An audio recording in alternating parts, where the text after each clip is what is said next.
और अभी आपको ये बताएं कि जिला नौशेरो फिरोज के शहर मोरो में मौसम गर्मा का ग़िज़ाइयत से भरपूर तोहफा तरबूज मार्केट में आ चुका है। ताहम काश्तकारों को कई मुश्किलात का भी सामना है।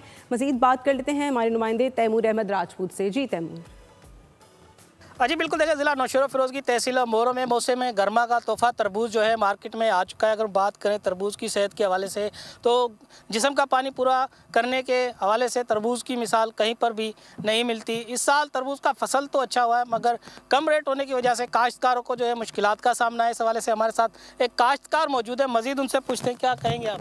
जी देखेंगे, ये जैसे कि तरबूज का फसल है, बड़ी मेहनत के रात दिन इनको लग के हम तैयार करते हैं, उसके बाद खर्च लगते हैं, उसके बाद पानी भी नहीं है, उसके मामला हमने देखने पड़ते हैं, हारियों को देखने पड़ते हैं, दवाएं देखनी पड़ती है, इनका कलर देखना पड़ता है। उसके बावजूद भी हमें मतलब कि इसके अभी मामला पूरे पैसों के नहीं हो रहे हैं, बड़ा नुकसान में अभी जा रहा है। ये हमारी हुकूमत से ये अपील है कि जैसे कि इसको बाहर भेजा जाए और जैसे कि हमारी भी रोज़ी बन जाए और दूसरों को भी, गरीबों को भी, उनको हारियों को और हमें इसका गुजारा मिल सके। इसके वजह ये है कि रेट नहीं है कि मौसम की तब्दीली की वजह से माशाल्लाह अभी गर्मी देर से आई है, इसको ठंड अभी मिली है, गर्मी अभी मिली है, तो तरबूज अभी अच्छा तैयार हुआ है। उसकी वजह से रमज़ान पाक चला गया है, उसकी वजह से हमें रेट कम मिल रहे हैं। इसकी वजह से रेट बिल्कुल भी नहीं है, इसके बिल्कुल रेट गिर गए।